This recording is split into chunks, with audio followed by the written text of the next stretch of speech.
Alright guys, TacticalRab back again today. Hope you're all doing well and enjoying your day so far at the Game Awards last night. A clean sweep pretty much for VALORANT, dominating the awards. Yay, winning the Esports Player of the Year as well. VALORANT with the Game of the Year, but also lots of talk after the Chamber Nerf on which players and teams are potentially going to hurt the most. Cryo Cells and 100 Thieves reckon it's not going to hurt them, but it is going to affect other teams in the Americas region. Very much intrigued to your thoughts in the comment section below. Hit the like button if you enjoy. Subscribe if you're new as always. I'd greatly appreciate it. It really helps out the channel. Thank you very much indeed for doing that one. Here we go then from G2, another teaser. So yesterday we saw the 3 watches that are on. They were all set to kind of 10 past 10, so I don't know if that means anything, but some people have been looking at this. So, okay, as they say, look at this photograph, and well, here it is. So we've got the famous Cloud9 win the major moment, where Stewie 2K is coming in with the AWP, and of course what James Bardoff says in this moment is, you know, but look at the time, and on the clock is 9 seconds left. So look, I don't know, because yesterday the watches, they were like 10 past 10, maybe 10 to go. Now there's obviously the time here is 9 seconds to go. So I don't know if they're trying to do a teaser for the next 8 days and then they're going to announce a roster that we already know. Seems a bit overkill, to be honest, but yeah, I don't know what else they're getting at here other than the fact that there's 9 seconds on the clock. So yeah, I guess we'll see. Definitely intrigued to your thoughts in the comment section below on that one though. And finally, the announcement yesterday from M80GG, new esports organization. So this organization, of course, coming out of the former xSET guy. So the xSET COO, former Chief Operations Officer for xSET, left that organization, made his own organization, and is starting up a new one with Xander, EU, Nismo, John QT, and Koala Noob, with a coach in there for good measure as well. So really cool organization, it seems on the surface. Good announcement video they've done here as well. So yeah, they're taking things seriously, and well, they're introducing their new lineup, and it's a good lineup at that one. I'm kind of surprised that this former Ghost Core and some others didn't get snagged by a TSM or even maybe a FaZe or some other organization, but a brand new August coming through and you know, showing up for North America. So exciting stuff, and they will have quite clearly in their bio here, all roads lead to Ascension. So they're very much intending to dominate the tier 2 space and make it all the way up to the Partnership League, which is, you know, not out of the question for some of these players. Nismo especially was, you know, such a star of that Ghost lineup for quite some time, and you know, with Xander there as well, they're really building a solid squad. I'm excited for seeing how this team is going to get on, because they are not going to be bad, I would imagine, at the very least. So yeah, here we go from Koala Noob as well, and even George Geller's kind of confirming here that yeah, the xSET COO is now launching this new organization. So yeah, we'll see how this turns out, but it's a pretty exciting prospect, I think, for the scene in general. Quick update as well on the Red Bull home grounds in Manchester beginning today. Most of the team is now there, ready to go. I believe the matches begin this afternoon at about 1 PM in the UK GMT, but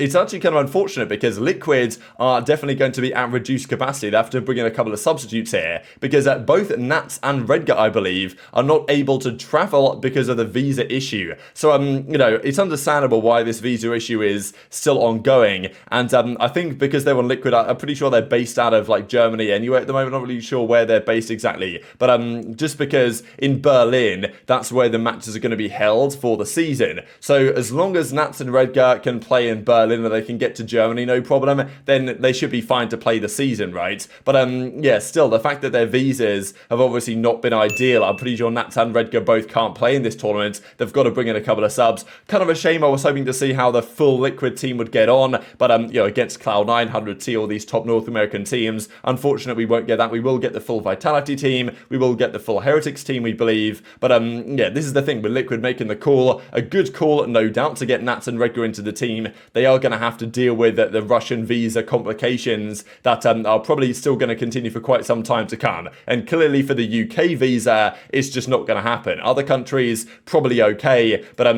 yeah, they obviously couldn't work it out to get out to the UK for the Red Bull home grounds. So yeah, they won't be competing here in the finals basically of this home grounds tournament due to visa issues and the like. So hopefully it's all okay for these guys, but yeah, unfortunate I think for the fans and the team as well. And even this from Zelsis from Cloud9, you were just scared to play me. So we'll see how these guys get on. Liquid could still do very well, still a great team. The 2 replacements are going to be Meadow and Fearoth, right? So kind of you know, formerly known as Enzo of the Fnatic team, are going to be summing in. So yeah, it's certainly not going to be a slouch team, but yeah, they're probably not going to be as good as they could be with Nats and Redgar in the starting lineup. Let's talk then about the Game Awards that went down last night, and kind of like you know, VALORANT just dominated these awards, to be honest. Like, there were so many winners here from the VALORANT side. Firstly, Esports Game of the Year went the way of VALORANT. I think this is understandable, to be honest, in terms of growth and the year that VALORANT had. This year should be even better, to be honest. There were some problems with the Valorant scene last season, but on the whole, compared to, CS is always going to be up there in the conversation. But yeah, Valorant won it, which, obviously there's going to be some debate within the esports community, but I think deservedly so. And then Ye won the Best Esports Athlete of the Year. Athlete's always a funny word to me, but Simple's always in the conversation here, but he's probably won it a good few times before. Ye winning that I thought was really awesome and very well deserved, because Ye was like if Valorant's the game of the year, then Ye was the player of the game of the year, there's no doubt. Loud win team of the year, so I mean, like, pretty much Valorant just dominating here, because Loud, after winning the Valorant World Championships, they win team of the year, which maybe is understandable, but there were some good options there. And then the coach of that Loud team in Baka, he gets the win as well. So like, it's kind of crazy stuff. And then Esports Event of the Year doesn't go to Champions 2022, I believe it goes to the League of Legends World Championship, but also a Riot event. So I mean, yeah, they pretty much Riot basically dominated everything here, and the players did. So yeah, impressive stuff, there's no doubt. And yeah, okay, the League of Legends Champions is always just built different, but as Zekan says, Valorant just straight up swept these awards. So really impressive stuff. And I thought it was cool for Ye as well getting this moment, because yeah, this guy was just so good for the OpTic team, and I think like the level of performance he put up this season was pretty much unparalleled, and it'll be difficult to see a season from a player like that again, especially because Chamber will not maybe be the dominant force in the meta that he has been before. But yeah, the numbers this guy was putting up regularly, absolutely absurd. Not just the numbers, of course, but just like the eye test, the way he plays the game, the positioning, and obviously the results as well is very important with the victories that they had. And even as he says, won Best Esports, let's just say Esports Player of the Year from the Game Awards. It's crazy to be selected among so many other talented, hardworking individuals. So yeah, congrats to Ye and the boys. Now, one of the interesting questions to me is, what's going to happen here with Ye and the rest of the Chamber mains when we go into potentially a non-Chamber meta? So Chamber probably still viable on plenty of maps, but probably not all the maps, and maybe not particularly viable that much so, with the fact that, Cypher and maybe Killjoy makes a return, and what the roles there potentially look like, but also which teams have been foundationally built on a Chamber player that's dominant Chamber player, and what that means for teams, well, potentially having issues going forward. So look, Matthew C. Elmore defending Ye, of course, and saying, look, he was just so good before Chamber was even a thing on the Jet and other agents as required. Like, yeah, the Chamber changes will hurt, he says, but I do think he is just going to be fine with no issues. So I'll also share some discussion here from FNS on this, where he basically says that yeah, Ye is not going to get worse with this Chamber nerf coming into effect. But we'll then look at what 100 Thieves have to say. Can you go get another Nerf and Jet not being available on every map.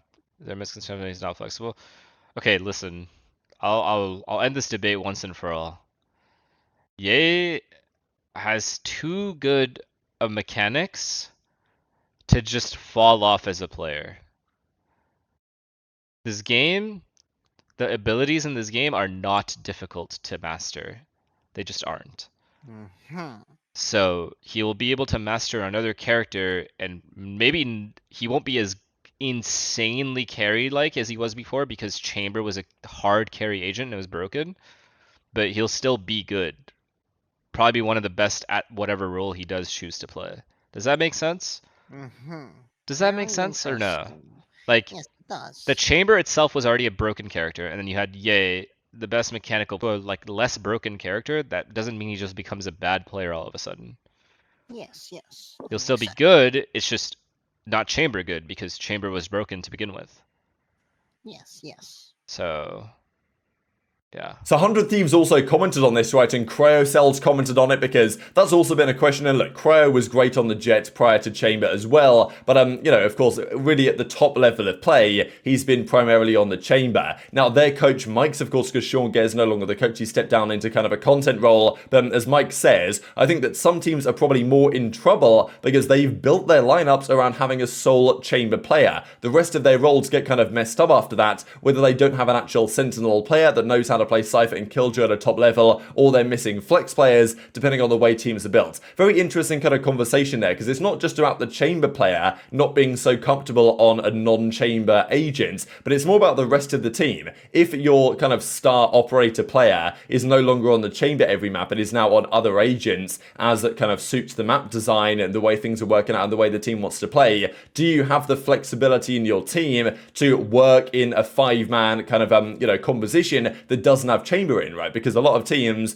kind of found a very kind of, well, nice, kind of comfy composition that always had chamber pretty much every single map, and that worked out rather well for them. However, if you don't have an actual Sentinel player now, if you don't have the flex players requires, then if your chamber player no longer runs chamber, that makes things much more difficult. So I wonder which teams you think he's talking about here, because most of the teams off the top of my head in NA at least have some pretty good flexibility, right? You look at Sentinels, their team, there's definitely some flexible players. You've got NRG, of course, the former OpTic, or they're not going to be bad, you would certainly imagine. Cloud9, like, you know, they've got very versatile players as well. So I do think that maybe EG, like, you could be looking at, and maybe some of the South American teams as well in the Americas region. But yeah, nonetheless, I think probably most teams should be okay. But as he goes on to say, I think it'll be an issue for these teams, but I think we are fine. Crow's, his agent pool, if we ask him to step away from chamber, is going to be fine. I think Crow already said he's been working on his agent pool even before the chamber nerfs, kind of knowing that it was going to be happening. But yeah, the main thing is how much he wants to op. I think the Jet is still perfectly capable of opping, and certainly can be the way to go. But yeah, maybe some teams don't have the flexibility in the players that you find on 100 Thieves, which I think is one of their benefits as well. But very much enjoyed to your thoughts in the comment section below. Hit the like button if you enjoyed. Subscribe if you're new. Take care, and I'll see you next time.